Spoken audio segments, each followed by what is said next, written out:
ተናስልን ኩራን ተመልካቾቻችን ከመሃል ሚዲያ የሰዓቱን ዜና ይዘን ቀርበናል። በቅድሚያም አበይት ነጥቦችን እንሆ።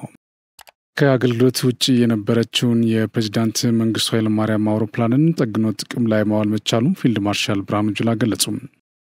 በአማራ ክልል የሚገኝ ታጣቂ ቡድን ባሳለፍነው ሳምንት አጀንዳውን ለምክክር ኮሚሽኑ አስገብቷል ሲሉ የሀገራዊ ምክክር ኮሚሽን ዋና ኮሚሽነር ፕሮፌሰር መስፍን አርአያ ተናገሩ። ጦርነት ባህላችን ነው ሲል የሚታወቀውና በሰሜኑ ሀገራችን ክፍል የነበረውን የህግ የማስከበር ሂደት በመቃወም ግፋ በለው ሲል የነበረው አክቲቪስት አሉላ ሰለሞን ህወሓትን የምንታገልበት ሁነኛ ጊዜ አሁን ነው ሲል ተናገረ። ዋይት ሃውስ ባወጣው መግለጫ ቻይና አጸፋዊ እርምጃ በመውሰዷ እስከ 245% የሚደርስ ታሪፍ እንድጣለባት ገለጸ።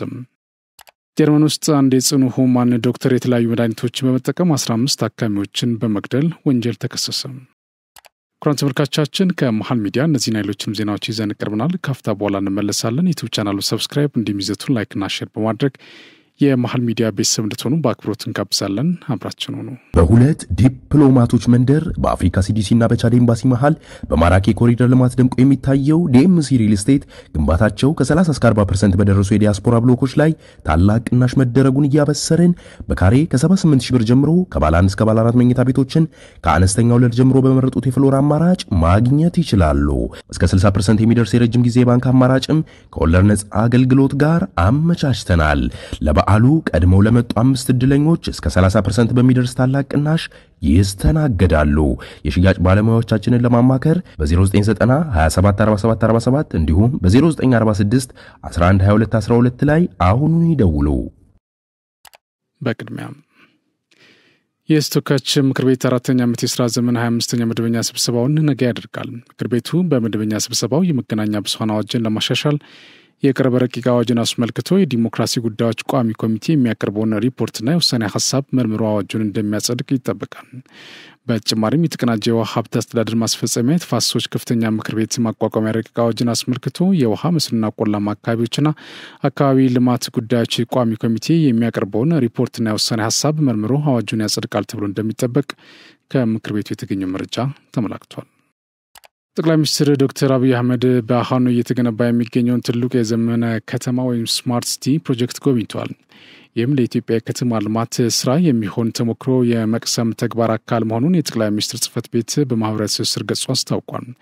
ጉብኝቱ ዓለም አቀፍ ምርጥ ተሞክሮችን በመቀመር በኢትዮጵያ እየተካሄዱ ያሉ ዘመናዊ ከተማ ፕሮጀክቶችን ለማላቅ የሚደረግ ፍላጎትና ጥረት ያሳያል ተብሏል። ከአገልግሎት ውጪ የነበረውን የፕሬዝዳንት መንግስቱ ኃይለማርያም አውሮፕላንን ጠግኖ ጥቅም ላይ ማዋል መቻሉ ተገለጸ።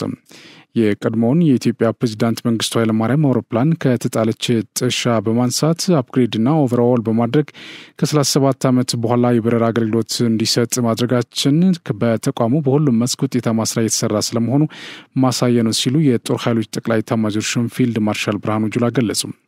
አውሮፕላኑ አስፈላጊውን ጥገና አግኝቶ መብረርና ወደ ኋላ መመለስ እንዲችል በሰጠነው መመሪያ መሰረት ለተሳተፋችሁ የአየር ኃይል አመራሮች፣ ቴክኒሽያኖችና የመከላከያ ድጋፍ ሰጪ ሁሉ አመሰግናለሁ ሲሉ ፊልድ ማርሻል ብርሃኑ ጁላ ምስጋና አቅርበዋል። የፌዴራል አየር ኃይል ዋና አዛዥ ሌተናል ጀነራል ይልማ መርዳሳ በበኩላቸው አየር ኃይል በሰው ኃይል ግንባታ ትጥቅን ማሳደግና ከዘመኑ አቅም ላይ ማድረስ መሰረተ ልማቶችን ተቋሙን በሚመጥን ልክ ማስፋፋት ትኩረት የተሰጠባቸው መሰረታዊ ነጥቦች መሆናቸውን ገልጸው አውሮፕላኑን ጠግኖ ወደ ኃይል መመለስ የዚሁ አንድ አካል ነው ብለዋል። ዳሽ 5 ወይም ቡፉሎ በሚል መጠሪያ የሚታወቀውና ለቀድሞ የኢትዮጵያ ፕሬዝዳንት መንግስቱ ኃይለማርያም አገልግሎት ይሰጥ የነበረውን አውሮፕላን ከ1 ዓመት ጊዜ በላይ አስፈላጊውን ጥገና በአየር ኃይል ቴክኒሽያኖች በመስጠት ከ37 ዓመት በኋላ ለበረራ ማብቃት እንደተቻለ ተናግረዋል። ለትራንስፖርት፣ ለፓራሹት ዝላይ፣ የካርጎ አገልግሎት መስጠት የሚችለው አውሮፕላን ተጠግኖ ወደ ኃይል እንዲመለስ የተቋሙ ከፍተኛ አመራሮች ለሰጡት ድጋፍ ሙያተኞች ላደረጉት ሙያዊ አበርክቶ ሌተናል ጀነራል ይልማ መርዳሳም ምስጋና አቅርበዋል። በሰሜን ተራሮች ብሔራዊ ፓርኮች ዋልያ ሲያድኑ የነበሩ ግለሰቦች በቁጥጥር ስር ዋሉ።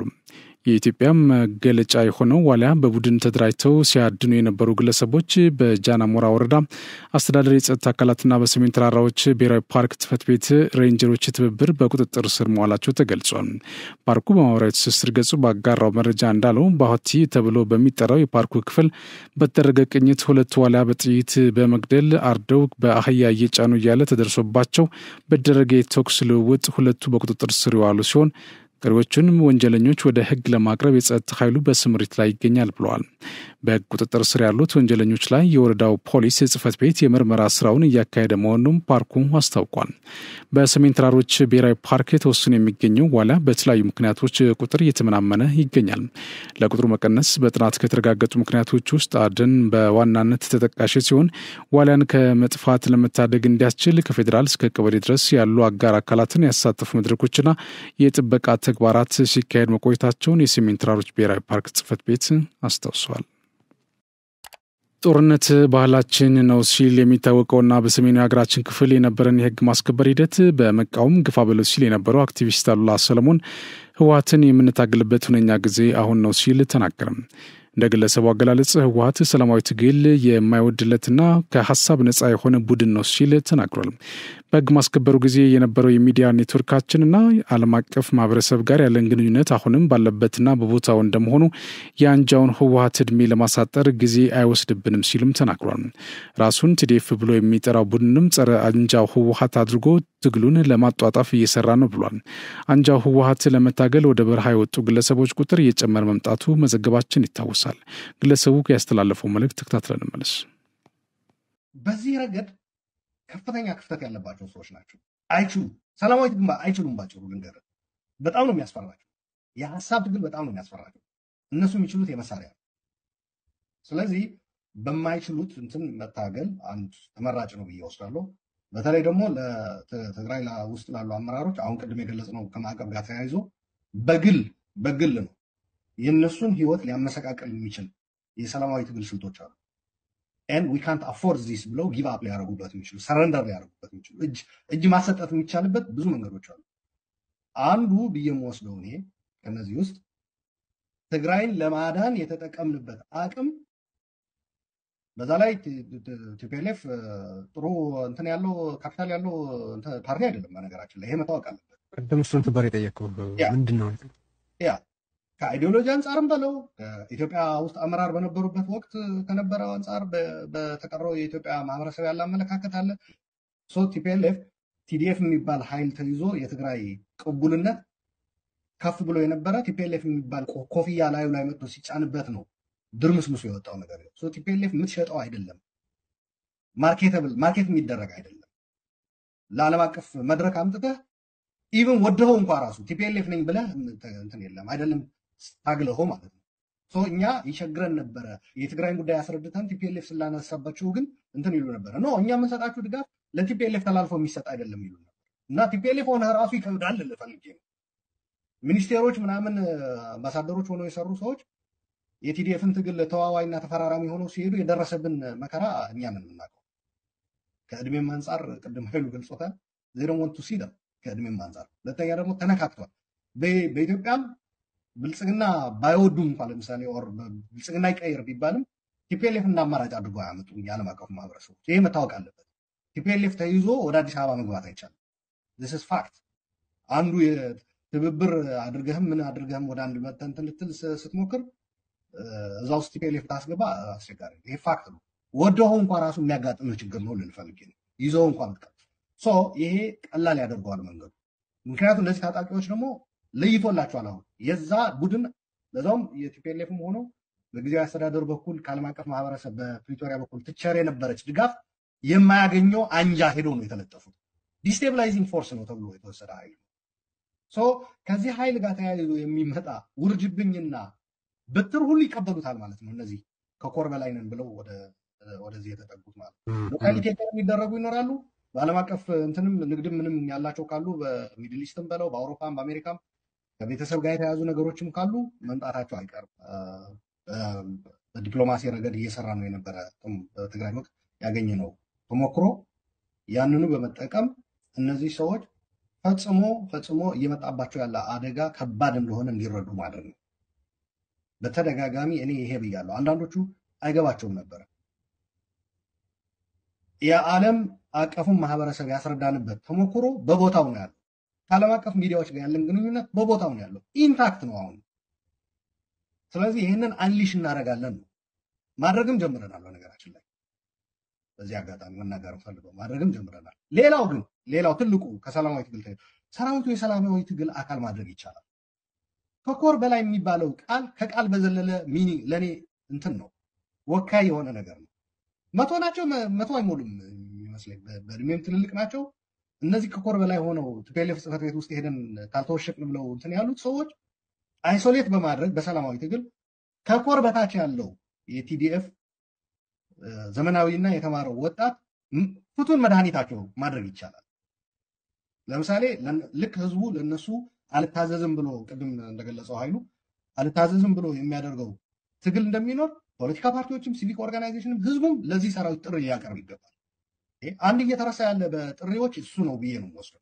በተደጋጋሚ ሪማይንድ ማድረግ ይገባል። አንተ የታገልከው ለዚህ ነው። አሁን እየሆንክ ያለው አሽከር ነው። ከአሽከርነትም አልፎ ልትሸጥ ነው መባልም መቻል አለበት። የአካባቢው የጸጥታ እንትን ተከራይ ኃይሎች እንትን ልትሆን ነው። ለዓላማ መታገልና በነገራችን ላይ ለውክልና ጦርነት መታገል ለየቀል ነው። ለትግራይ ህዝብ ለዓላማ ተብሎ የተደረገ ትግልና አሁን እየተሸጥክ የሰው ሀገር ሬንጀርና ጃኬት እየተደረበልህ ፍላግ እየተለጠፈልህ የምታደርገው ትግል የዓላማ ትግል አይደለም። በሞመንት እንደዛ የውክልና እንትን የምታደርግላቸው ኃይሎች የፈለጉትን ነገር ሲያገኙ ወይም ደግሞ ያ የሄዱበት ያለ ነገር የማይሳካ መሆኑ ሲቀር መንገድ አደባባይ ሜዳ ላይ ጥለው ነው የሚሄዱት። የምታሳካቸው የራስ የሆኑ ይዛቸው የተነሳ ዓላማዎች ሳይሳኩም ማለት ነው። ሶ ይህንን ማሳሰብ፣ ማስረዳት፣ ማስረጽ ይገባል ያስፈልጋል።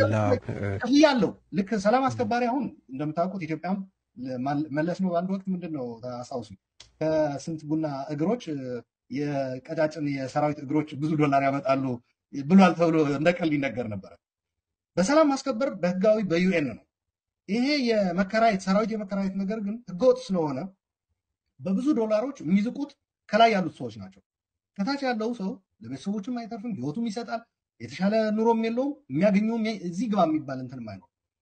መሸጡም በዝርዝር በተጠና መልኩ በተለይ ፖለቲካ ፓርቲዎች እዚህ ላይ ከሀገራቶችም ጭምር እንትን በማለት እነዚህ በዚህ ተግባር ላይ የተሰማሩ ተቋማት አነፍንፎ በማግኘት ይህንን ማጋለጥ ይሄ ሰላማዊ ትግል አንዱ አካል። በአማራ ክልል የሚገኙ ታጣቂ ቡድን ባሳለፍነው ሳምንት አጀንዳውን ለምክክር ኮሚሽኑ አስገብቷል ሲሉ የሀገራዊ ምክክር ኮሚሽኑ ዋና ኮሚሽነር ፕሮፌሰር መስፍን አርአያ ገለጹ።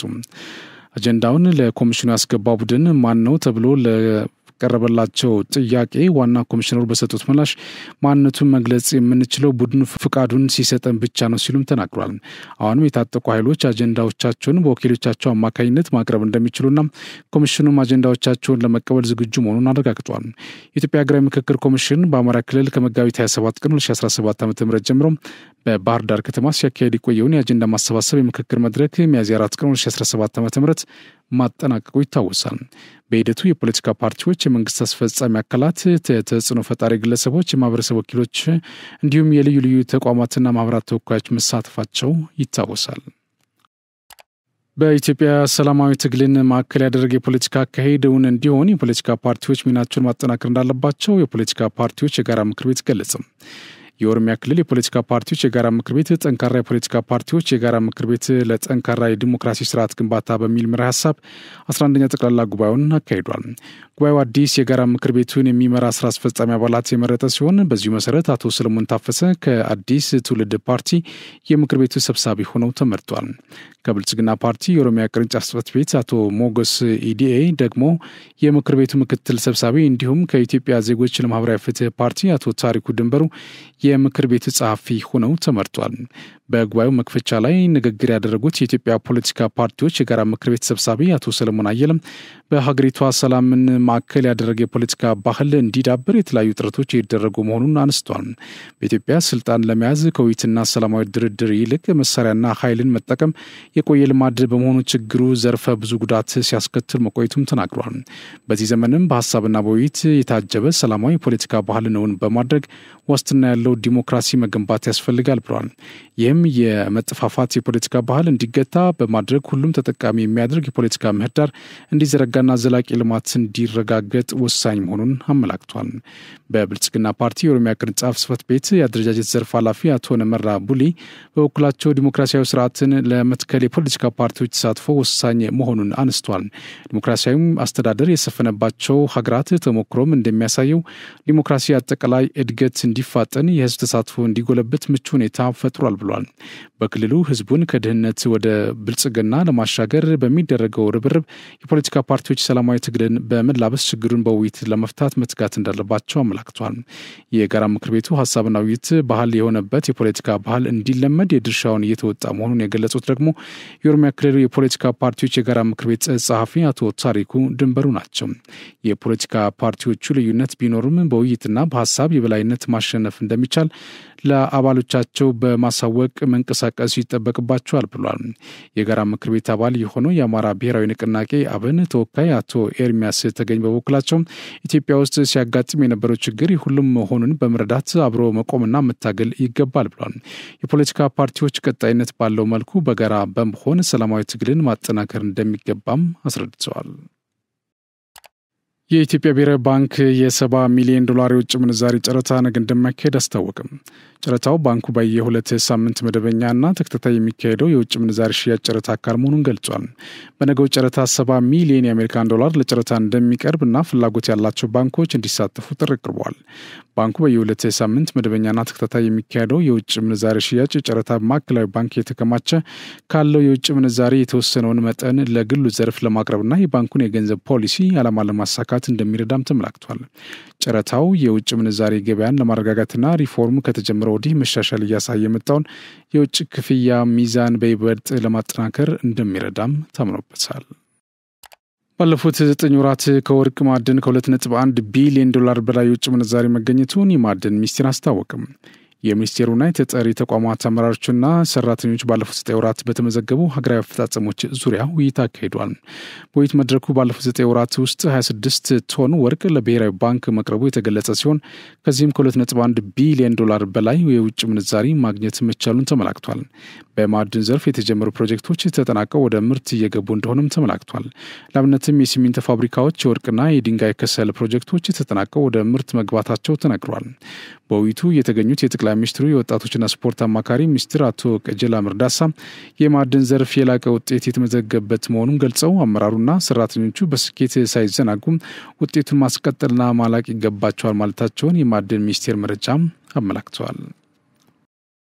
የተቸገሩ ወገኖች በመደገፍ መልካም ሴቶችን አጠናክረን ልንቀጥል ይገባል ሲሉ የባህር ዳር ከተማ አስተዳደር ተቀዳሚ ምክትል ከንቲባ ጎሹ እንዳለማው ገለጹ። የንጋት ኮርፖሬት የፋሲካ በዓል ምክንያት በማድረግ በባህር ዳር ከተማ በዝቅተኛ የኑሮ ደረጃ ለሚገኙ ከ300 በላይ ወገኖች ማዕድ አጋርቷል። በዚህ መርሃ ግብር ላይ የተገኙት የከተማ አስተዳደሩ ተቀዳሚ ምክትል ከንቲባ ጎሹ እንዳለማው የመረዳዳትና የመደጋገፍ መልካም ሴቶች የአብሮነትና የመተሳሰብን ልምድ የሚያጠናክር መሆኑን ገልጿል።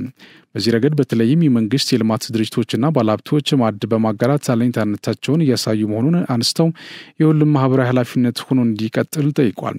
የንጋት ኮርፖሬት ከልማት ስራዎች ባሻገር ማህበራዊ ኃላፊነትን መውጣት እያደረገ ያለው ጥረትም ምስጋናቸውን አቅርበዋል። ለተቸገሩ ወገኖች ድራሽና ጉራሽ በመሆን የመረዳዳትና የመደጋገፍ መልካም ሴቶች አጠናክረን ልንቀጥል ይገባል ሲሉም አቶ ገሹ አጽንኦት ሰጥቷል።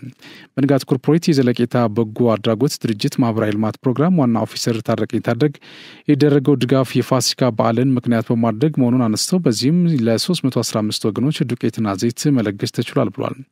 ከድጋፍ ተጠቃሚዎች መካከል እማሆይ ወርቄ ዳኘው በተደረገላቸው ድጋፍ ፋሲካን በደስታ የሚያሳልፉ በመሆኑ ለለጋሾቹ ምስጋና አቅርበዋል። በትግራይ ክልል በሁለተኛው ዙር የመስኖ ልማት እስካሁን 13600 ሄክታር መሬት በጓሮ አትክልትና በሰብል ዘርፍ መሸፈኑን በክልሉ ጊዜያዊ አስተዳደር የእርሻና ተፈጥሮ ሀብት ቢሮ አስታወቅም። በቢሮ የአትክልትና ፍራፍሬ ልማት ቡድን አስተባባሪ አቶ ሀይሎም ተካ ለኢትዮጵያ ዜና አገልግሎት እንደገለጹት በክልሉ በሁለተኛው ዙር የመስኖ ልማት 19199 ሄክታር መሬት ለማልማት ታቅዶ ወደ ተግባር ተገብቷል ብሏል። እስካሁን በደረገ እንቅስቃሴ 13600 ሄክታር መሬት በተለያዩ የጓሮ አትክልትና የሰብል ዘር መሸፈኑም ተናግሯል። በክልሉ የመስኖ ልማት ውጤታማ ለማድረግ ጊዜያዊ አስተዳደሩ ከፌዴራል መንግስት ጋር በመተባበር መሰረተ ልማቶችን የማሟላትና ባለሙያዎችን በመመደብ ጭምር ለአርሶ አደሩ ድጋፍ እየተደረገ መሆኑን አመላክቷል።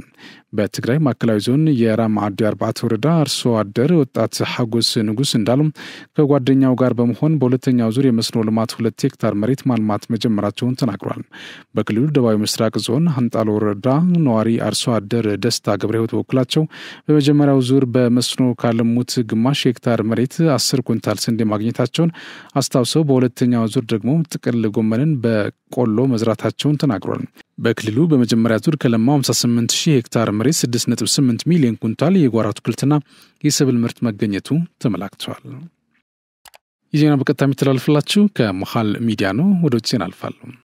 በሁለት ዲፕሎማቶች መንደር በአፍሪካ ሲዲሲና በቻድ ኤምባሲ መሃል በማራኪ ኮሪደር ልማት ደምቆ የሚታየው ዲኤምሲ ሪል ስቴት ግንባታቸው ከ30 እስከ 40% በደረሱ የዲያስፖራ ብሎኮች ላይ ታላቅ ቅናሽ መደረጉን እያበሰርን በካሬ ከ78000 ብር ጀምሮ ከባለ 1 እስከ ባለ 4 መኝታ ቤቶችን ከአነስተኛ ወለል ጀምሮ በመረጡት የፍሎር አማራጭ ማግኘት ይችላሉ። እስከ 60% የሚደርስ የረጅም ጊዜ ባንክ አማራጭም ከወለድ ነፃ አገልግሎት ጋር አመቻችተናል። ለበዓሉ ቀድመው ለመጡ 5 እድለኞች እስከ 30% በሚደርስ ታላቅ ቅናሽ ይስተናገዳሉ። የሽያጭ ባለሙያዎቻችንን ለማማከር በ0990 274747 እንዲሁም በ0946 112212 ላይ አሁኑን ይደውሉ። ስለ ሩሲያ ጦር የሐሰት መረጃ አሰራጭታለች የተባለችው የጸጉር ባለሙያ በእስር ተቀጣች።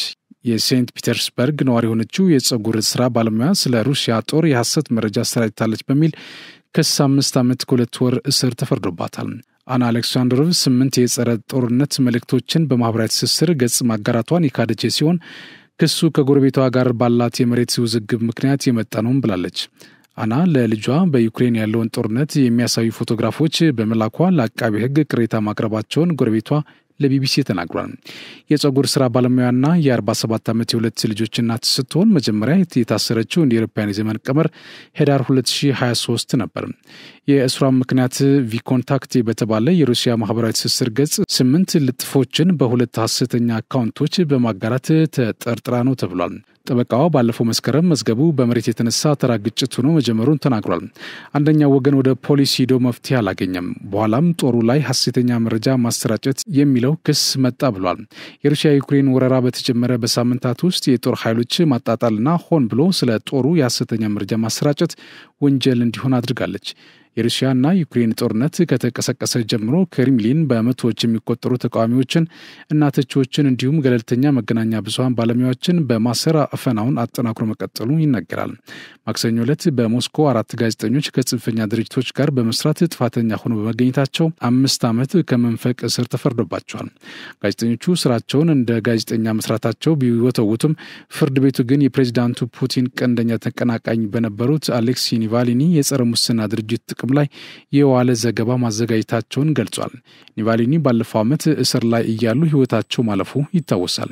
ሩሲያ በተቃዋሚዎች ላይ ያወጣቸውን ህጎች ሁሉንም የማህበረሰብ ክፍል እንደ ወጥመድ መያዛቸው ይነሳል። በአገሪቱ ውግዘት እስር ቤት የሚወረወር ጥፋት ሲሆን ሩሲያውያን በባልደረቦቻቸውና በማያውቋቸው ሰዎች ላይ ለባለስልጣናት መረጃ ይሰጣሉ ተብሏል። ይህም በሶቪየት ህብረት ዘመን ልጅ አባቱን በመካድ እርምጃ የወሰደውን ልጅ ያነገሰውን ወቅት የሚያስታውስ ተብሎለታል ሲል የዘገበው ቢቢሲ ነው። በጀርመን አንድ ዶክተር 15 ታካሚዎችን በመግደል ተጠርጥሮ በቁጥጥር ስር ዋለ። የ40 ዓመቱ ተጠርጣሪ ከመስከረም 2021 እስከ ሐምሌ 2024 ባለው ጊዜ ውስጥ 12 ሴቶችንና 3 ወንዶችን ገድሏል ተብሏል። የበርሊን አቃቢ ሕግ የ40 ዓመቱ የሕክምና ባለሙያ ወንጀሉን ለመደበቅ ሲል የአንዳንድ ተጎጂዎችን ቤት አቃጥሏል ሲል በክሱ ላይ አመላክቷል። በአውሮፓውያን መስከረም 2021 እስከ ሐምሌ 2024 ባለው ጊዜ ውስጥ ምንም እንኳን የሟቾች ቁጥር እንደሚጨምር አቃቢያን ሕጎች ቢያምኑም 12 ሴቶችና 3 ወንዶች መግደሉ ተመላክቷል። በጀርመን የግለሰቦችን መብት ለመጠበቅ በተደነገገ ሕግ መሰረት የዶክተሩ ስም ይፋ ባይደረግም ተጠርጣሪው ክሱን እንዳልተቀበለ አቃቢ ሕግ በመግለጫው ላይ ተናግሯል። ዶክተሩ ከታካሚዎች እውቅናና ፍቃድ ውጪ ማደንዘዣና የጡንቻ ህመም ማስታገሻ መድኃኒቶች ሰጥቷል ተብሏል። የጡንቻ ህመምን ለማስታገስ የሚሰጠው መድኃኒት የመተንፈሻ አካላት ጡንቻዎች እንዳይሰሩ በማድረግ በደቂቃዎች ውስጥ መተንፈስ በመከላከል ለሞት ዳርጓቸዋል ሲል የአቃቢ ሕግ ቢሮ በመግለጫው ገልጿል። የሕክምና ባለሙያው በበርካታ የጀርመን ግዛቶች ውስጥ መስራቱ የተጠቀሰ ሲሆን የሞቱት ሰዎች ዕድሜ ከ25 እስከ 94 ነው ተብሏል። ተጠርጣሪው በ5 የተለያዩ ጊዜያት ወንጀሉን ለመደበቅ ሲል በሕክምና ጉዳት አድርሶባቸዋል ተብለው የተጠረጠሩትን ግለሰቦች ቤት አቃጥሏልም ተብሏል። ተጠርጣሪው በሐምሌ ወር 2024 በአንድ ቀን ውስጥ 2 ታካሚዎችን መግደሉም ተገልጿል። ከሞቱት ግለሰቦች መካከል አንዱ በማዕከላዊ በርሊን ነዋሪ የሆኑ የ75 ዓመት አዛውንት ሲሆኑ ሌላ በበርሊን አቅራቢያ የሚኖሩ የ76 ዓመት አዛውንት ሴት በዚያው ዕለት ከጥቂት ሰዓታት በኋላ መገደላቸው ተመዝግቧል። አቃቢ ሕግ ዶክተሩ ያዛውንቷን ቤት ለማቃጠል ቢሞክርም ሳይሳካለት ቀርቷል ብሏል። የግድያው ሙከራ አለመሳካቱን ሲመለከት ለአዛውንቷ ዘመድ በአፓርታማዋ ፊት ለፊት ቆም ያለው መጥሪያውን በደውልም ማንም ምላሽ የሰጠ የለም ሲል አሳውቋል ብሏል። ዶክተሩ በነሐሴ 2024 በቁጥጥር ስር በዋለበት ወቅት በእርሱ እንክብካቤ ውስጥ ያሉ 4 ሰዎችን መግደሉ ተጠርጥሯል። ነገር ግን በምርመራ ወቅት ሌሎች አጠራጣሪ ሞቶች በመገኘታቸው ምርመራ ለማድረግ የሟቾቹን አስክሬን ለማውጣት ቁፋሮ ለማድረግ ታቅዷል። የ40 ዓመቱ ተጠርጣሪ ጥፋተኛ ሆኖ ከተገኘ ከሕክምና ሙያ የዕድሜ ልክ እገዳ እንዲሁም እስር ይጠብቀዋል ተብሏል። የሕክምና ባለሙያው አሁን ላይ በፖሊስ ቁጥጥር ስር ይገኛል ሲል የዘገበው ቢቢሲ ነው። ቻይና እስከ 245 በመቶ ሊደርስ የሚችል ታሪፍ እንደተጣለባት አሜሪካ አስታወቀች። ዋይት ሃውስ ባወጣው መግለጫ ቻይና ጽፋዊ እርምጃ በመውሰዷ እስከ 245 በመቶ የሚደርስ ታሪፍ እንድጣለባት ገልጿል። በመግለጫው ፕሬዚዳንት ዶናልድ ትራምፕ ወደ ነጩ ቤተ መንግስት ከገቡ በኋላ የአሜሪካን ኢኮኖሚ ዳግም ለማሳደግ አሜሪካን ቀዳሚ ያደረገ የንግድ ፖሊሲ እየተከተሉ እንደሆነ የተመለከተ ሲሆን ከ75 በላይ ሀገራት ከአሜሪካ ጋር አዲስ የንግድ ስምምነት እንዲኖር ተወያይቷል ብሏል። በውይይቶቹ የተነሳ በሀገራቱ ላይ የተጣለውን ታሪፍ እንዳይተገበር የተወሰነ ስለመሆኑም ዋይት ሃውስ ገልጾ ቻይና ግን አጸፋዊ እርምጃ በመውሰዷ እንዲተገበርባት ሆኗል ብሏል። ዋይት ሃውስ ጨምሮም ከወራት በፊት ቻይና እንደ ጋሊየም እና ጀርሜኒየም ያሉ ወሳኝ የቴክኖሎጂ ቁሶች ወደ አሜሪካ እንዳይላኩ ከልክላለች ያለ ሲሆን በዚህ ሳምንት ደግሞ ለመኪና ሰሪዎች ለኤሮስፔስ እና ለወታደራዊ አገልግሎት የሚሉ 6 የከበሩ ማዕድናትን ወደ ውጭ እንዳይላኩ ከልክላለች ብሏል። ዋይት ሃውስ ቻይና በትክክል ምን ያህል መጠን ያለው ታሪፍ እንድጣለባት ባይገልጽም እስከ 245 በመቶ ሊደርስ እንደሚችል አመላክቷል። በሁለት ዲፕሎማቶች መንደር በአፍሪካ ሲዲሲ እና በቻድ ኤምባሲ መሃል በማራኪ ኮሪደር ልማት ደምቆ የሚታየው ዲኤምሲ ሪል ስቴት ግንባታቸው ከ30 እስከ 40% በደረሱ የዲያስፖራ ብሎኮች ላይ ታላቅ ቅናሽ መደረጉን እያበሰርን በካሬ ከ78,000 ብር ጀምሮ ከባለ 1 እስከ ባለ 4 መኝታ ቤቶችን ከአነስተኛ ወለል ጀምሮ በመረጡት የፍሎር አማራጭ ማግኘት ይችላሉ። እስከ 60% የሚደርስ የረጅም ጊዜ ባንክ አማራጭም ከወለድ ነጻ አገልግሎት ጋር አመቻችተናል። ለበዓሉ ቀድመው ለመጡ 5 እድለኞች እስከ 30% በሚደርስ ታላቅ ቅናሽ ይስተናገዳሉ። የሽያጭ ባለሙያዎቻችንን ለማማከር በ0990 274747 እንዲሁም በ0946 112212 ላይ አሁኑን ይደውሉ።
ኢትዮጵያ በማንም ኃይል ተሸንፋ አታቅም፣ አሁንም አትሸነፍም።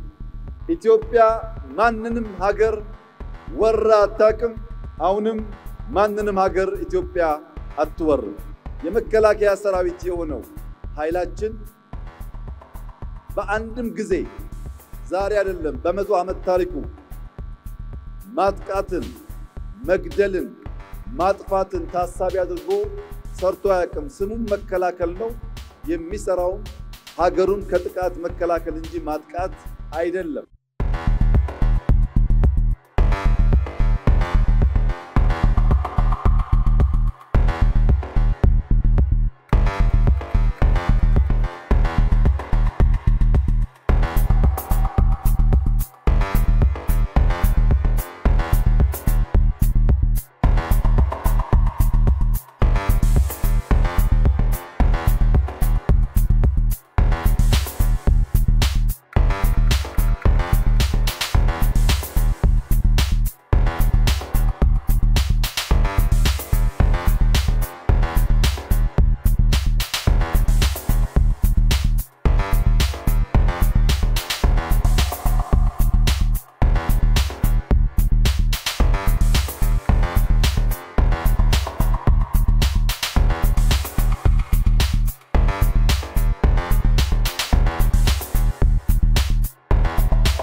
መለዮ ለባሽ ማለት የላቀ ብቃት ያለው ማለት ነው። የተኩስ ብቃቱ የላቀ ነው። አካል ብቃቱ የላቀ ነው። ወታደራዊ እውቀቱ የላቀ ነው። ጽናቱ የላቀ ነው። ለአገሩ በቁርጠኝነት በታማኝነት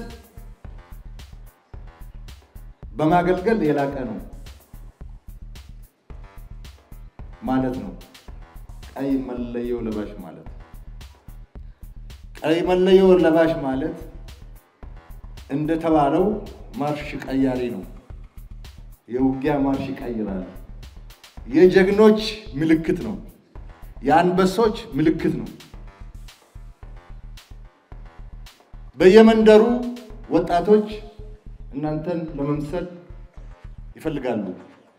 ሞዴል ስለሆናችሁ ይህንን ሞዴል የማይወድ የለም። ሁሉም ይወደዋል። ሁሉም ለመምሰል ይሞክራል። እናንተ ደግሞ ሰልጥናችሁ ደክማችሁ ለፍታችሁ ያገኛችሁት ቀይ መለዮ ነው። ዝም ብሎ ተሰፍቶ ጭንቅላት ላይ የሚደረግ አይደለም። የኢትዮጵያ ሕዝብ እናንተን ሲያይ ከዚህ በፊትም ተናግሬ ያለው ኩራት ይሰማዋል። የሕዝባችን አለኝታ ናችሁ። የሀገራችን መከታ ናችሁ። ጀግኖች ናችሁ። ብቃት አላችሁ። ውጊያ ትቀይራላችሁ። በእናንተ ላይ ኢንቨስት ማድረግ በጣም ተገቢ ኢንቨስትመንት ነው ብለን እንወስዳለን። በተግባርም አይተናል። በተግባር አሳይታችሁናል። መከላከያ በሚጽፋቸው መጽሐፎች ውስጥ የእናንተ ስራ ገዢ ቦታ ይዛል። ካለፉ የጀግኖች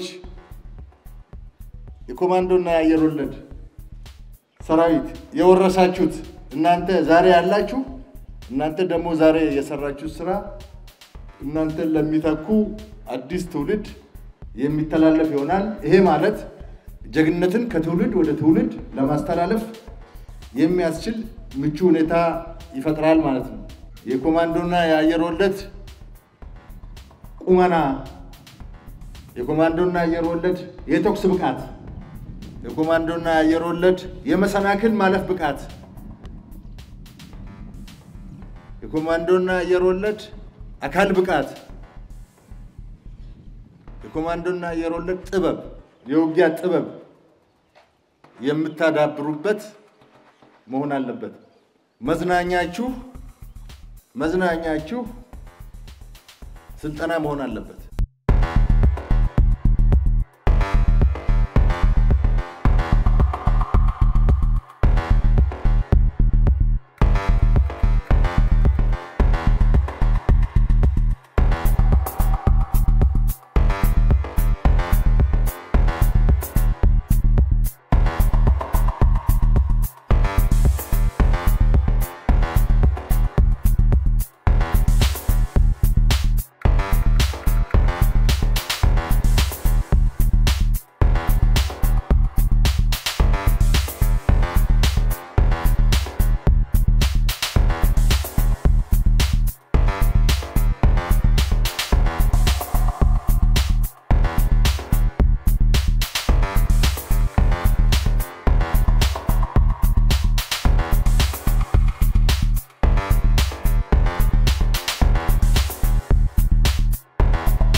ሰዎች እንዲለወጡ ተነሳሽነት ያስፈልጋቸዋል። ማመን አለባቸው። ፐርሱዌድ መደረግ አለባቸው። የሰው ልጅ ልክ እንደ ሞተር ነው። ወይ ይጠፋል ወይ ይበራል። ሁለታችን የሚነሳሳ ነገር አለ። we can be motivated or demotivated. we can be inspired or uninspired. we can be persuaded or ሁለቱም ካፓቢሊቲ አለ። የመጀመሪያው ከነገር ቀደም ለውጥ እንዲሳካ ሞቲቬትድ ኢንስፓየርድ እና ፐርሱዌድድ መሆን አለባቸው። የሚገርመው ነገር አስገራሚ ነገሮች ናቸው። ስለ እንትን የሰው ልጅ ትልቅ ሐሳብ የሚያመጣው በተሳያቻችሁ ጊዜ ወይ ዝም ብላችሁ የቀን ህልም እንትን ያላችሁ አክቲቭሊ እየሰራችሁ ሳይሆን የቀን ህልም ነገር ላይ ያለ ዴድሪም ነገር አንሪያሊስቲክ ነገር ላይ ያላችሁ ነው ከፍተኛ መነሳሳት የሚያጋጥሙ እና ኒውተን የሚባለው ቲዮሪ ኦፍ ግራቪቲ የሚባል እንትን ያመጣው የፈለሰፈው አፕል ከዛፉ ሲወድቅ አይቶ ነው። ቲዮሪ ኦፍ ግራቪቲ በጣም እንትን ሆኖ ቦርድ ሆኖ ዝም ብሎ አፕሉን እያየ ይሄ ጃፓን ቡሌት ትሬን ሰው የቡሌት ትሬን ዲዛይኑን የቀየረው ከወፍ እንትን አድርጎ የቀየረው ባዮሎጂስት ዝም ብሎ ወፎቹን ኦብዘርቭ እያደረገ ይሄን ነገር ያወቀው። አይንስታይን የቲዮሪ ኦፍ ሪላቲቪቲ ያመጣው ዝም ብሎ ዊሽ ሊስት ዴይ ድሪሚንግ የሚባል ነገር ውስጥ ገብቶ ነው። እና ይሄ የሚያስረዳን የሰው ልጅ አእምሮ እረፍት ይፈልጋል። ወንደር የሚያደርግበት ምናምን ማለት አንዱ ለኢንስፓይሬሽን አንዱ ምክንያት ኢንስፓየርድ የሚሆን ሰው ዝም ብሎ ኤክሰስ የሚሰራ ሰው አይደለም። ኢንስፓየርድ ሲሆን እንድንሆን አእምሮአችን ረፍት ያስፈልጋል፣ መረጋጋት አለ፣ ኦብዘርቭ እንድናደርግ ማለት ነው። ዘ ፈርስት ቲንግ ኢንስፓየርድ ለመሆን የተወሰነ መረጋጋት ወርክሎድ እንትን ማድረግ ይጠይቃል ማለት ነው። ካልሆነ ዝም ብለን እንምረጠው። ይሄ መሰረታዊ የሚባሉ ለውጦች ብሬክ ስሩ የሚባሉ የመጡት ድንገት አይደለም። የረጅም ጊዜ አንኮንሽስ የሆነ የአእምሮ ማሰብ ሂደትን ተከትለው ነው። ላይት ባልብ ያመጣው 10,000 ጊዜ እንተነብራሉ። የሆነ ነገር ችግር ጨንቋችሁ ምናምን መፍትሄ ስትፈልጉ አእምሮአችሁ መፍትሄ የሚያመነጨው ለሳምንታት ምናምን አስባችሁ ነው ዛሬ የምትፈቱት። ስፖንታነስ የሆነ ነገር ብዙ ጊዜ የለም። ኢንስፓይሬሽን መነሳሳት ራንደም አይደለም፣ ድንገት የሚመጣ አይደለም። ሰው የሚነሳሳው የቀደመ ዕውቀት ሲኖረውና በጥልቅ ማሰብ ሲጀምር ነው። ፕራዮር ናውሌጅ ዲፕ ቲንኪንግ ሲኖር ነው ኢንስፓየርድ የምትሆኑት። የሰው ልጅ አእምሮ ለአክሽንም ለምንም ኢንስፓየር ማድረግ የሚቻለው you need to have a prior knowledge about a certain topic. ያን ደግሞ አጥልቀኸው ዲፕ ኖውሌጅ አድርገው ነው እንትን የምትለው ማለት ነው። ሌላው ሰዎች ከስኬታማነት ይልቅ ችግር ነው ኢንስፓየር የሚያደርጋቸው። ኔሴሲቲ ኢዝ ዘ ማዘር ኦፍ ኢንቬንሽን ይላል አይደል? የሆነ ነገር በጣም ሲያስፈልጋችሁ ከፈለጋችሁት የማታደርጉት ነገር የለም ለማሸነፍ የራሳችሁ ለማድረግ ከተመቻችሁ ድሎት ከሰማችሁ እንትናቱ ሰዎች አእምሮአቸው ሲያርፍ ለረጅም ጊዜ ያስበው እንትን ሲሉ ዲፕ ቲንክ ሲገባ ሃርድሺፕ ሲገጥማቸው ነው ኢንስፓየርድ የሚሆኑት። ጄኬ ራውሊንግ የምትባለው ጸሐፊ ሃሪ ፖተር የጻፈችው ጸሐፊ 12 አሳታሚዎች ጋር ሄዳ ሪጀክት አድርጓታል። 12 ጊዜ ሪጀክት ተደርጋ መጨረሻ ላይ ማሳተም ችላ ቢሊየነር ነች። ትልቅ ኢንዱስትሪ ነው እሷ 12 ታይምስ። ያ ማለት ውድቀት የኢንስፓይሬሽን ምንጭ ነው፣ መሰረት ነው። ስትወድቁ ከዛ ለመውጣት እንትና ኢንስፓየር ትሆናለህ። ሳክሰስ ግን ሳክሰስ ትራፕ ይባላል። ትረጋጋላችሁ፣ ፎር ግራንት ትወስዳለህ። ለራሳችሁ ያላችሁ እምነት የተጋነነ ይሆናል። ሳክሰስፉል ሆኖ መቀጠል በጣም ከባድ ነው። ወድቆ መነሳት ቀላል ነው፣ ሳክሰስፉል ሆኖ መቀጠል ነው። ከምናስበው በላይ ገንዘብ የሰው ልጅ ሞቲቬት የማድረግ ለሎንግ ተርም ለአጭር ጊዜ ለረጅም ጊዜ የሰው ልጅ ለለውጥ ሞቲቬት የማድረግ አቅም የለው እና እንደ ሃርቫርድ ቢዝነስ ስኩል ጥናት ከፍተኛ ደግሞ ሰዎችን ሞቲቬት የሚያደርጉት ለአጭር ጊዜ ብቻ ነው። ከዛ ይልቅ የሰው ልጅ ሞቲቬትድ የሚሆነው ኦቶኖሚ ሲኖረው፣ ነፃነት ሲኖረው፣ ስራ ላይ ማስተሪ ሲኖረው፣ በየጊዜው የተሻሻለ ችሎታ እያገኘ ሲመጣ፣ ሶስተኛው ፐርፐዝ ነው። ክላሪቲ ኦፍ ፐርፐዝ ሲኖረው ነው። አሁን ደግሞ ጨምሯ ቢባል 2-3 ቀን ይደርሳል። ግን ነፃነት ሲኖረው ባለፈ የሚሰራበትን ስራ በደንብ አድርጎ ማስተር ያደረገ ሲኖር፣ ፐርፐዙ ላይ ክላሪቲ ሲኖረው ይሄ ሞቲቬት ያደርጋል። የሰው ልጅ በሶስቱ ነገር ሞቲቬት ያደርጋል ኢን ዘ ሎንግ ተርም ከገንዘብ በላይ ማለት ነው። ገንዘብን ብቻ ብታሳዱ ተነሳሽነታችሁ ይሞታል ማለት ነው። ሞቲቬሽን ጠዋት ላይ ተነሳስቶ ሰማይ ይደርሳል፣ ከሰዓት በኋላ ደግሞ ተንኮታኩቶ ይወድቃል። ዊል ቱ ፓወር የሚባለው መነሳሳት እኔ ጣፈንታይን ወስናለሁ ብሎ የሚታሰበው ሰው እንደ ባትሪ ነው። ሞባይል ትሞሉትና ከጠዋት ጀምራችሁ እየቀነሰ ማታ ላይ ይጠፋል። ሞቲቬሽንም እንደዛ ነው። በተለይ ለምሳሌ ውሳኔ አሰጣጥ፣ ራስን መቆጣጠር እና ፎከስ የሚባሉት ነገሮች ጠዋት ስንነሳ ሃይ ናቸው፣ ማታ ስንተኛ ኦልሞስት ጠፍተው ነው የምተኛው። እና እንደ አሜሪካን ሀገር ተጠንቶ ዳኞች የዋስ መብት ሲጠየቁ ተመሳሳይ ወንጀል የሰሩ ሰዎች ማለት ነው ጠዋት ብዙ የዋስ መብት ይሰጣሉ ከሰዓት ይልቅ። ገባችሁ? ከሰዓት ኢነርጂያቸው ስለሚያንስ ክርክር ሳይሰሙ ይዝብሎ ይከለክላሉ። ኢነርጂያቸው ከፍተኛ ስለሆነ ኢን ዘ ሞርኒንግ ሳብስታንሱን አይተው በነፃ ፖዚቲቭ እንትና ከሰዓቱና ጠዋት በኢነርጂያቸው ምክንያት በዋስ የሚፈታው ሰው መጠን ምናምን ይለያያል ማለት ነው። ይሄ ምንድነው የሚመክራችሁ? ከባዱን ስራ መስራት ያለባችሁ ኢን ዘ ሞርኒንግ ነው።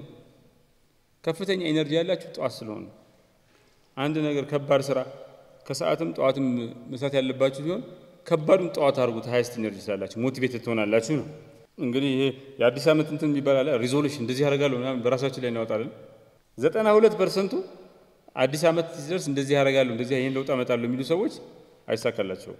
8 ብቻ ናቸው ይሄን አረጋ ምክንያቱ አንደኛ ስፔሲፊክ ጎል የለው ስናወጣ ተጠያቂነት የለውም ዝም ብለን ቃል ነው የምንገባው የምናተኩረው በተነሳሽነት እንጂ በዲሲፕሊን ላይ አይደለም we don't care about discipline so motivation unreliable ነው ሊኖርም ላይኖርም ይችላል ከሞቲቬሽን ይልቅ እውነተኛ ለውጥ የሚፈጥሩት ስርዓቶችና ሲስተምና ሀቢት ነው ልማድ ናቸው ልማዶቻችን ማተርስ ለምሳሌ ጧት ከባዱን ስራ ጧት ምን እንሰራ ከሆነ በከፍተኛ ደረጃ ፐርፎርማንሳችን ይጨምራል ከባዱን ስራ ከሰዓት ካረግን ነው ልምዳችን ሶ ጧት እንነሳለን ነው ቀድመ ጧት ማንነሳ ከሆነ we lose this chance ማለት ሰዎች ከፋክት ይልቅ በኢሞሽን ያምናሉ እና ውሳኔ ስንወስን ሰዎች ብዙዎች ሰዎች የሚወስኑት በኢሞሽን ነው ከዛ ግን ጀስቲፋይ እናደርጋለን ሰው ሲጠይቀን ለህሊናችን ምናምን በምክንያት ነው ብለን እናደርጋለን አይ ዝም ብዬ በኢሞሽን የወሰንኩት አይልም እንጂ አክቹአሊ ካምሮአችን ከዚህ ከሎጂካል ቲንኪንግ ይልቅ ኢሞሽናል ውሳኔ ነው የምንወስነው እና እዚህ ጋር ምን ያሳያል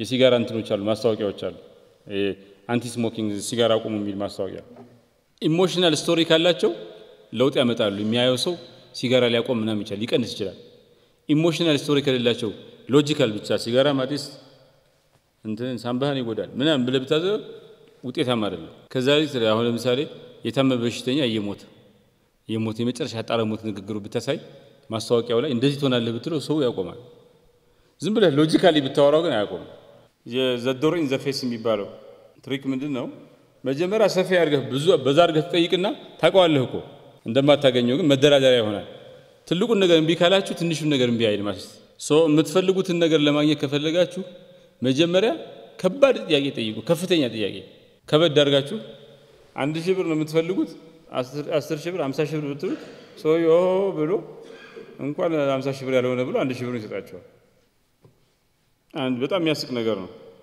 ዘ ቢኮዝ ኢፌክት ይባላል ሰዎች ስትናገሩ ቢኮዝ ምናምን የሚል ከጨመራችሁ ምን እንደሆነ ሳይሰሙ ይስማማሉ የሃርቫርድ ጥናት ምን ይላል ሰዎች ጋር ስታወሩ የሆነ ነገር ስትንትኑ የሆነ ነገር ተናግራችሁ ቢኮዝ የሚል ቃል ካስገባችሁ ሞስት ፕሮባብሊ 34% ሰው ይቀበላችኋል ቢኮዝ የምትባለው ቃል ከዛው እኮ ምንም ማይገናኝ ነገር ሊሆን ይችላል ሶ ስትናገሩ ለማሳመን ስትሞክሩ ምክንያት ይሄ ቢኮዝ የሚለው ነገር ተጠቀሙ ድራማቲካሊ ውጤትን ያስተካክላል ማለት ግጥም የሚመታ ሴንቴንሶች ብዙ ጊዜ ይታመናሉ አስቂ ነው እና ሰዎች ምን ብለው ያስባሉ ይሄ ቤት የሚመታ አረፍተ ነገር እውነተኛም ነው አይረሳም ኢሞራብል ነው ያስባሉ አሁን ለምሳሌ if it doesn't fit you you must quit ቲት ያር ሪትሚክ ነው if it doesn't fit you must tick ይላል ሪትሚክ ነው አይደል ሰዎች እንደዚህ ሲባል ያምናሉ ሞስት ፓርት ሪትሚክ ነው መሆኑ ሶ ሰዎች እንዲያስታውሳችሁ ከፈለጋችሁ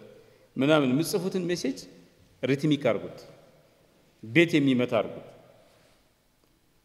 በእናንተ የሚሰሩን ኢንስፓየር ማድረግ ከፈለጋችሁ ሪትሚክ አድርጉት ሶ እነዚህ ሶስቱ ነገሮች የሰው ልጅ ባህሪ የመፍጠር አቅምና የመወሰን ችሎታን በከፍተኛ ደረጃ እንትላል ሞቲቬሽን ኢንስፓይሬሽን ኤንድ ፐርሱዌሽን ማለት ሶ ኢንስፓይሬሽን ኮንታጂየስ ነው ተላላፊ ነው አንድ ኢንስፓየር የሆነ ሰው ብታገኙ እንትላል የሆነ ሰው አሁን ክራውድ ሆኖ 200 300 ሰው ይረዳ እንትን ይሄደ ያለ ድንገት አይታችሁ ከሮጣችሁ አብረው ይከተላል ታጋላችኋል ምን እንደሆነ ሳያቅ አብረው ይከተላል አንድ 10 ሰው አብረው ከሰቀሰው ምን መሆኑ ሳያቅ ይስቃል ያስመስላል ኮንታጂየስ ነው እንደዚህ አይነት ስሜት ሶ ቼን ሪአክሽን ያመጣል ማለት እናንተ ኢንስፓየርድ ከሆናችሁ በስራችሁ ያለው ዲፓርትመንት ኢንስፓየርድ ይሆናል ሶ ኢንስፓይሬሽን ካልተጠበቀ ቦታ ነው የሚመጣው ቅድም ያልኳችሁ ኒውተን አይዛክ ኒውተን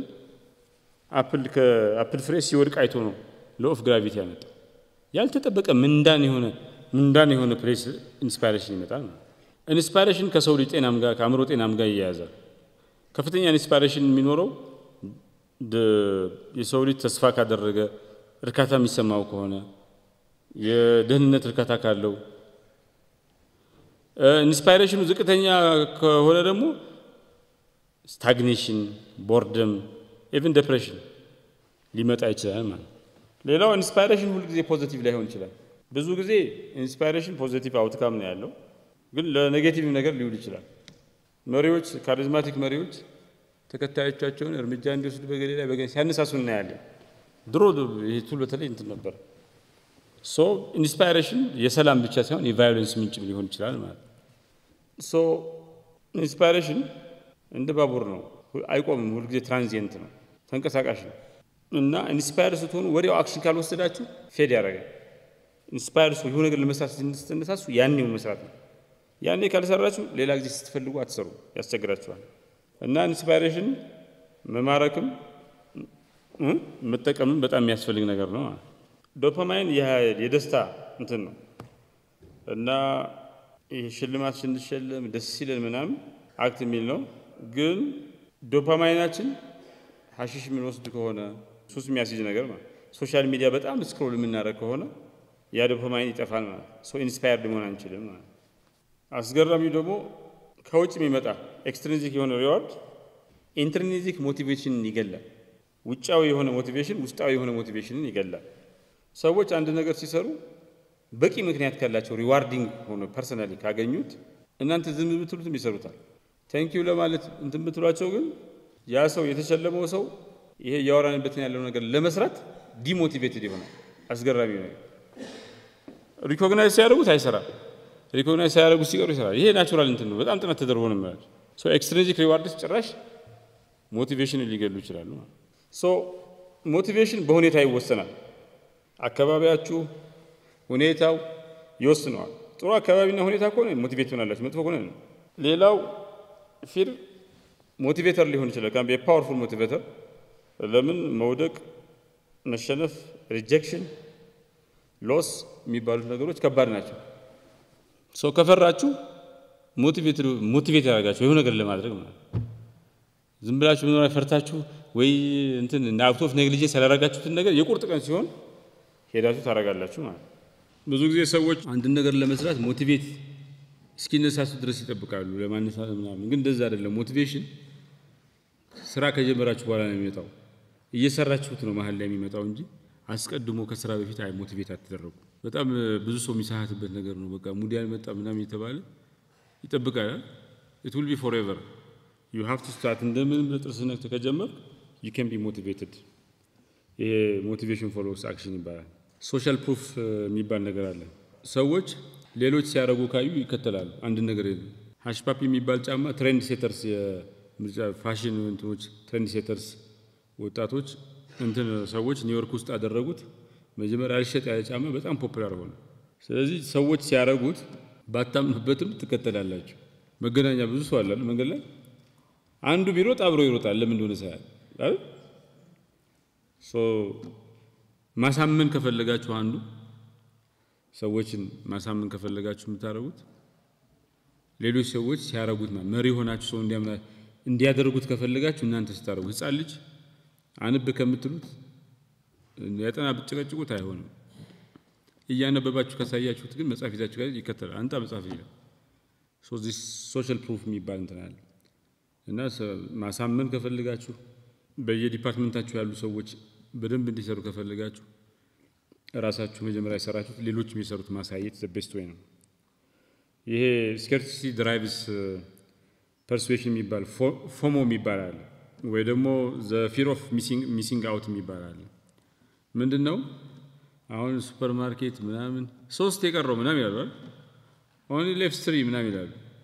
እንዴ ሊያልቅብኝ ነው ብላችሁ አገዙ 3 ሲቀረው ምናምን ሲባል 3 የቀረው እንደዚህ የቀረው ሲባል the fear of missing out ኋላ ላይ ተመልሳችሁ ለመግዛት ብታስቡ አታገኙትም። ስለዚህ ትገዛላችሁ። ፐርስፔድ የማድረግ እንትን ማለት ሶ ስኬርስ ስታረጉት ነገሩን የማሳመን እድሉ ከፍተኛ ነው ማለት ነው። ይሄ ራሳችሁን መስከብ ብዙ መንገዶች አሉ ጥቅም ላይ ልታውሉበት የምትችሉ ማለት ነው። ኢሞሽን ትራምፕስ ሎጂክ የሚባል እንትን አለ። ማሳመን ላይ ከፈለጋችሁ ሎጂክ ሳይሆን ኢሞሽን ነው ዋናው መሳሪያ። ደስታ፣ ፍራቻ፣ ብስጭት ምናምን የሚመስሉ ነገሮች የሚያሳዩ ኢሜጆች፣ ኤክስፒሪየንሶች ተጠቅማችሁ ሰዎችን ማሳመን ትችላላችሁ። ፋክትና ሎጂክ ብዙ አይደለም። ኢህአዴግ 97 ክርክር በቃ ዴታ ነው። ግብርናው በ30% በ10% አድጓል ምናምን ተፈራዋል አይመጡና እንደዚህ ምናምን ይላሉ። ቁጥር ነው እና የኛው ደግሞ ቅንጅት ሜሴጅ ነው የነበረው ኢሞሽናል ሜሴጅ።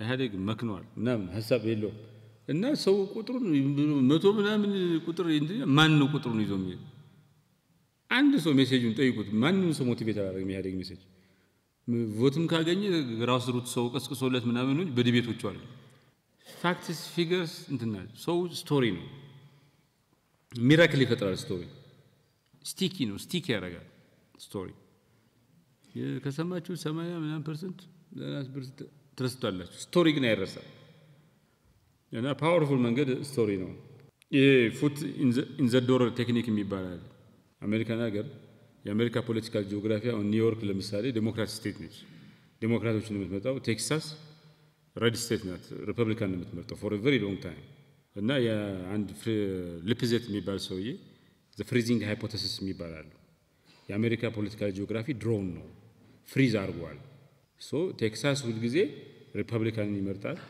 ኒውዮርክ ሁሉ ጊዜ ዴሞክራቶችን ይመርጣል አሁን ቴክሳስ ከፍተኛ የሆነ አርባናይዜሽን እየመጣ ስለሆነ ከተሞች ሲስፋፉ ግን ገጠሩ ሪፐብሊካን ይመጣ ከተሞቹ እንትን ያሰው ቴክሳስ ሪፐብሊካን ዴሞክራት ስቴት ሊሆን ይችላል አርባናይዜሽኑ አሁን ከተማነቱ በዚህ ፍጥነት ማለት ከጀመረ ይላል እና he has this concept called እሱ ሳይሆን voting with feet የሚባል አሁን and if you live in New York and if you are a Republican a registered Republican minority ስለምትሆኑ ይደብራቸዋል በቃ ቮት ብታረጉ አትቀይሩትም ለምን overwhelming majority አሜሪካ ገጠሩ ሪፐብሊካን ነው ከተሜው ዴሞክራት ነው ሶ ኒውዮርክ is urbanite እንትና ደግሞ ቴክሳስ ደግሞ የገጠሩ አካባቢ ስለሆነ አሁን እየተቀየረ ትልቅ ከተሞች ኢመርጅ ያደርጉ ነው ቴክሳስ እና voting with feet ማለት if you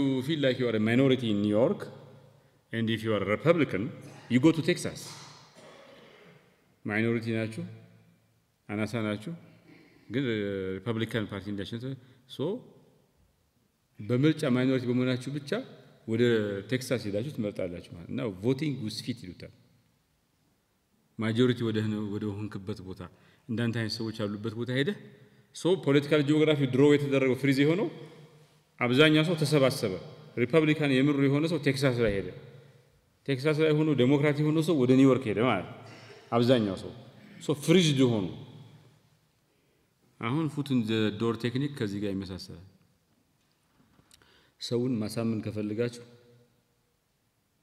ኢንክሪመንታሊ ነው መሆን ያለበት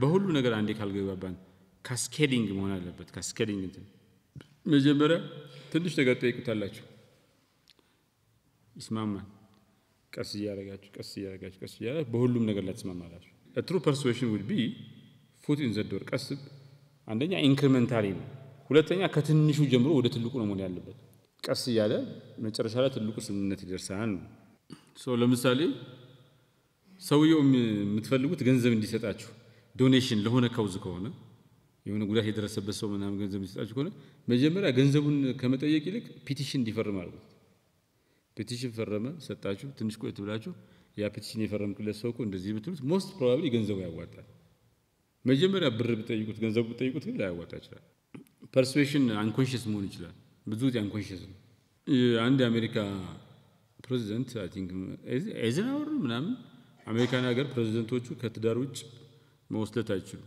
ኢምፒች ያስደረጋቸዋል የሀገር መሪ ናቸው ሲምቦሊክ ነው ሁለተኛ ናሽናል ሴኩሪቲ የአፍጋኒስታን ጀነራል አፍጋኒስታን ያሉ የዛ ኮማንደር የሚሆነው ጀነራል ከትዳር ውጭ ምንም ነገር ማድረጋቸው ከተገኘበት ይባረራል ፔትሮናስ የሚባለው ሰውዬ ለ2 አመት ባዮግራፈር አለችው ወጣት ልጅ ከሷ ጋር ሪሌሽን ነበረው ከዛ 2 አመት አያውቁትም ለምን ኤኒቲንግ ቢያደርግ ያውቁታል እና ምንድነው ያደረገው ከሷ ጋር የሚጻጻፈው ምናምን ሪሌሽንሺፕ እንደሚለው ሲገናኙ ይላሉ መጽሐፍ ጽፍለት ስለሆነ ኢንተርቪው ምናምን ይገናኛሉ ከዛ ውጭ ግን ሲጻጻፉ ድራፍት ላይ ነው የሚተው ኢሜል የጋራ ኢሜል ፈጠሩና ሁለቱም ዋትስአፕ አላቸው እንትኑ የኢሜሉ ፓስወርድ አላቸው ስለዚህ ምንድነው የሚያደርጉት ይጽፍና ድራፍት ላይ ይተዋል እሷም ታነብና ድራፍት ላይ ነው ይችላል ሶ there is no እንትን ማለት ዲስፓች የለም ምትጠልፈው መሃል ላይ የሚዛው ከአንድ ቦታ ወደ ሌላ ቦታ ከሄደ ነው ይሄ ግን ድራፍት ላይ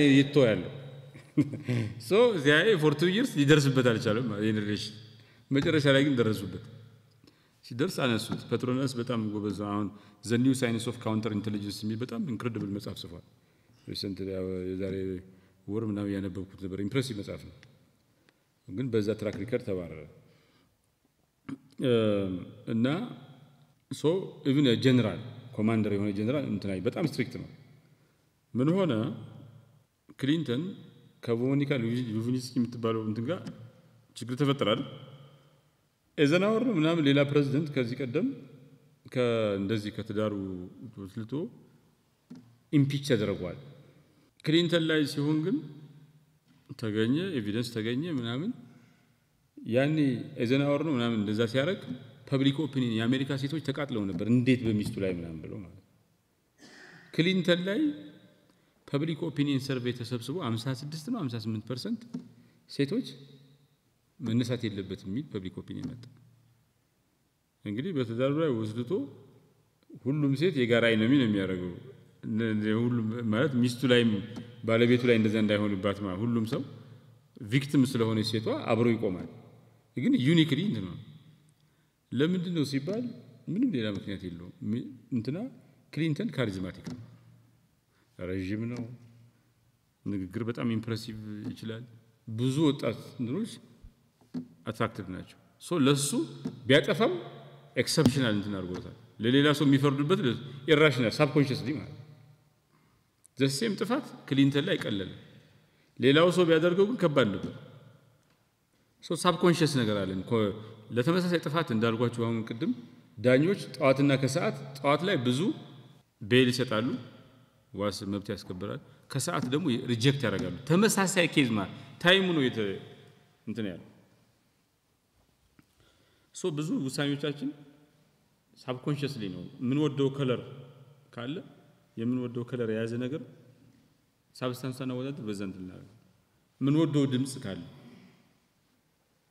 ሲናገር ደስ የሚለን ድምጹ ወይ የሚደብረን ሰው ካለ ሳብስታንስ ሳሰማ በድምጹን ወደዋል በድምጹን ተለዋል። ሶ እንትን እንላለን። ሶ ይሄ ኪውስ የሚባሉት ፎንት ማን ወደው ፎንት ከሆነ አናነበው እንጠለዋል። ኢት ማተርስ ማለት ሶ ስላይም ሰው ሳብኮንሺየስሊ የሚወደውን ለይቶ በዛ እንትን ማድረግ ይጠይቃል። ሶ ኢንስፓይሬሽን ካን ቢ ማኒፋክቸር ሊመረት ይችላል። በምንድነው? በስቶሪ ቴሊንግ፣ በኢሜጀሪ፣ በኢሞሽናል እንትን ሰዎችን ኢንስፓየር ማድረግ ይችላል። አሁን እዚህ አምጥቼ አንድ ኦሊምፒክ እንትን አለ እጁ ሁለቱ እጁ ተቆርጧል ምናምን ስንት ነገር ደርሶበት ሰርቫይቭ አድርጎ ጎልድ ሜዳሊስት ሆኖ ምናምን ብዙ ነገር ሰርቷል። ምን ሆናችሁ ነው እናንተ ሁለት እግር ምናምን ያላችሁ እኔ አይን ምናምን ሁላችንም ያለን ምንም ሳንሰራ ይሄ ሰውዬ ምናምን ብላችሁ አይ ካን ኢንስፓየር ስቶሪ ራሳችሁን ታዘባላችሁ። ሶ ማኒፋክቸር ሰውን ኢንስፓይሬሽን ራሱ ባይመጣም ሆም ብሎ ዲዛይን አድርጎ መሪዎች ኢንስፓየር ማድረግ ይችላሉ። ሶ በስራቸው ያሉ ሰራተኞችን ኢንስፓየር ለማድረግ ለምን ሰው የኢንስፓየር ውጤት እናያለን። ሰው ኢንስፓየርድ ሲሆንና ሳይሆን አንድ ስራ የሚከውንበት ውጤቱን ኋላ ላይ እናያለን። በጣም ኢምፖርታንት ዲፈረንስ ያመጣል። ሞቲቬሽን ኤክስፕሎይትድ መሆን ይችላል። ሶ ኤግዚስቲንግ ሞቲቬሽን ምርትን ለመጨመር መጠቀም ይቻላል። ያን ቡስት ለማድረግ ጌም መጠቀም ይቻላል። ጌም ጋሚፊኬሽን ሰዎች አሁን ስልጠና የሚሰጠው ምናምን የሚሰጠው አሁን የሊደርሺፕ ስልጠና አብዛኞቹ ሃርቫርድ ምናምን ትሄድ በጌም እንደዚህ በፓወርፖይንት ምናምን ቀርቷል። ያው እዛ ደረጃ ስላልደረስን መድረስ ግን አለብን። ጋሚፊኬሽን ኢዝ ፋንዳሜንታል ከሪኩለም ምናምን ሰዎች ካመኑ በጣም ዲፕሊ ሄልድ በጣም ለረጅም ጊዜ የያዟቸው ወደ ልባቸው አቅርበው ያሏቸው በጣም የሚያምኑባቸው ነገሮች የመቀየር እድል አላቸው። ሰዎች በቃ አልሰራም እኔ ሰነፍ ነኝ ብለው ያሰቡ ሰዎችን ተአምር እንዲሰሩ ማድረግ ይችላል። 11ኛ ክፍል ሲደርሱ ጎበዝ የሆኑ ሰዎች አታውቁም? እኔ ድሮ ፖሊሲ የመጨረሻ ነኝ 94 ነው ማትሪክ የወሰድኩት 95 ዩኒቨርሲቲ ገብቻለሁና አሁን ሁለት ጓደኞቼ እስከ 10ኛ ክፍል አንዱ በተለይ የሚወርቅ ልጅ ነበር። እኛ ያደረስንበት እየወደቀ ነው። በተአምር 11ኛ ክፍል ሲደርስ 11ኛ ክፍል ክሪቲካል አይደል ወደ ያው ዩኒቨርሲቲ ማትሪክ የምትወስዱ 12 ነው አይደል 11ኛ ክፍል ላይ ሁለት ልጆች ተቀየሩ። በቃ በአንድ ጊዜ ሶስተኛ ሁለተኛ መውጣት ጀመሩ። ድራማቲክ people can be inspired by it። በቃ 12ኛ ክፍል ወደቅኩ ማለት እዚህ ገጠር ቀረሁ ማለት ነው። ህይወቴ እንትን ነው ክሪቲካል ነገር ስለሆነ ይጨክናል አንዳንድ ሰው። ለራሱ እምነት የነበረው ሰነፍ ነኝ ምናምን ሴንስ ኦፍ ፐርፐዝ የነበረው ሰው ድንገት ምንም እንጫወት ብትሉት የማይጫወት ምናምን በጣም ሲሪየስ የሆነ በቃ የሞት የሽረት ትግል ያደርገዋል። ፐርስዌድ ካደረጋችሁት ሰው ብዙ ነገር ማድረግ ይችላል። እሱን ማድረግ ነው ሰውን አውቆ አጠገባችን የሚሰራ ሰው አንደርስታንድ አድርጎ ነገሩን ካላምንበት ማሳመን። ኢንስፓይሬሽን ችግር ከሆነ ኢንስፓይሬሽን፣ ሞቲቬሽን ችግር ከሆነ ሞቲቬት ማድረግ ነው። ካሪዝማቲክ ሊደርስ ያው ካሪዝማ መሪ እንግዲህ ኢንፍሉዌንስ ያለው መሪ ማለት ነው። ካሪዝማ ደግሞ ኢንፍሉዌንስን ይጨምራል። መሪዎች ለበጎ ነገር ካሰቡ ካሪዝማቸውን ተጠቅመው በተከታዮቻቸው ያላቸውን ኢንፍሉዌንስ ተጠቅመው ብዙ ነገር ማድረግ ይችላሉ። መጥፎ ነገር ካሰቡም ደግሞ ኤክስፕሎይት ማድረግ ይችላሉ። ኢራሽናሊ ሊያምን ይችላል ማለት ነው። ካሪዝማ ካላችሁ ዲፓርትመንት ሄዶናችሁ ቡሪ መሪዎች ናችሁ በስራችሁ ያላችሁ ሰዎች የሚከተሏችሁ ኢንፍሉዌንስ እንታርጓል የሚፈልጉ ሰዎች ከሆኑ ዱ ኢት ኢን ዘ ራይት ዌይ። ካሪዝማችሁን ተጠቅማችሁ ሰው ማሳመን ትችላላችሁ። ሎጂክ ፋክት ተውት። ኢንስፓይሬሽን አእምሮን ይከፍታል። ሞቲቬሽን አክሽን እንድንወስድ ተግባራዊ እርምጃ እንድንወስድ ያነሳሳናል። ፐርስዌሽን ማሳመን ደግሞ ባህሪን ያመላክታል። የባህሪ አቅጣጫን የባህሪ ለውጥን እንትን ይላል እና ሀያል መሪዎች የለውጥ ሰዎች ይሄን ማስተር ማድረግ አለባቸው። የማሳመን ችሎታ በጣም ኢምፖርታንት ነው። ሞቲቬሽን እና ኢንስፓይሬሽን አማርኛ እንትን ስለሌላቸው ኢንስፓይሬሽን እና ሞቲቬሽን ልበላቸው ሶስቱ ስኪሎች ፈንዳሜንታል ናቸው ለሪፎርም። ለውስጥ መስሪያ ቤት ሪፎርም በጣም ጠቃሚ ናቸው። ለውጭም ሪፎርም በጣም ጠቃሚ ናቸው ራስን ፕሮሞት ለማድረግ። እነዚህን ነገር ማወቅ ክሪቲካል ነው። በጣም ሶስቱ ኢምፖርታንት ናቸው። ኢንስፓየርድ ያልሆነ ሰው የመፈጸም አቅሙ ምናምን ዝቅተኛ ነው። ሞቲቬት ያልሆነ ሰው ዝቅተኛ፣ ያላሳመናችሁ ሰው ያቅማማ ያለ ሰው ስራን ይገላል፣ ኔጌቲቭ ይሆናል፣ አጋዥ ለውጥ የሚያመጣ ሰው ሳይሆን እንቅፋት ይሆናል። በእነዚህ ነገሮች ሶስቱን ቆጥረን ከቻልናቸው ከተለማመድናቸው ግን ይሄን ሁሉ አስወግደን ትልቅ ስራ መስራት እንችላለን። የሰው ልጅ ኖርማሊ አቺቭ የሚያደርገው ነገር አለ። ግን ሲያምን ባንድ ነገር በደንብ ካመነ ከተነሳሳ ኖርማሊ አቺቭ ከሚያደርገው በላይ በብዙ ፐርሰንት አቺቭ ያደርጋል። ዴታ እናያለን ይላል። ስለዚህ ማንም ሪፎርም ውስጥ ያለ መስሪያ ቤት በደንብ አድርጎ መስራት ያለበት አመራሮቹን ሰራተኞቹን ሞቲቬት ማድረግ ኢንስፓየር ማድረግና ከዛ በፊት ማሳመን ነው። ያመነ ሰው ደግሞ ሞቲቬትድ እና ኢንስፓየርድ ይሆናል። ሞቲቬትድ የሆኑ የተነሳሱ ህዝቦች ተአምር ያሳካሉ ይባላል። በተአምር ደረጃ የሚገለጽ ስኬት ያሳካሉ ይባላል። አሜሪካና ሶቪየት ህብረት በከፍተኛ ደረጃ ማን ነው ወደ ጨረቃ ቀድሞ የሚደርሰው የሚል ውድድር ነበራቸው እና ሶቪየት ህብረት በዩሪ ጋጋሪ ምክንያት አማካኝነት ቀደመች። ያኔ አሜሪካውያን በጣም ለትልቅ ስድብ ነበር የቆጠሩት። ዛኔ የአሜሪካ ፕሬዝዳንት የነበረው ጆን ኤፍ ኬኔዲ ይሄን ለመቀየር በርካታ ጥረት አድርጓል። አንዱ we choose to go to the moon የሚል ስፒች ነው እና which to go to the moon የሚባለው ስፒች አሜሪካውያንን በ8 ዓመት አሜሪካ ጨረቃ ላይ ለማለፍ አሜሪካን አስትሮኖትስ እንዲያርፉ አስችሏቸዋል። እንደዛ ብቻ ሳይሆን ያ እንዲሆን ደግሞ $25 ቢሊዮን አውጥተዋል አሜሪካኖች። መጀመሪያ ሲጀምር ቪዥን ነው የነበረው፣ ሐሳብ ነው፣ የመሪው ሐሳብ ነው። ሐሳቡን በስፒች አቅርቦ ሰው እንዲያዳምጠው አደረገ፣ ኢንስፓየር እንዲሆን አደረገ።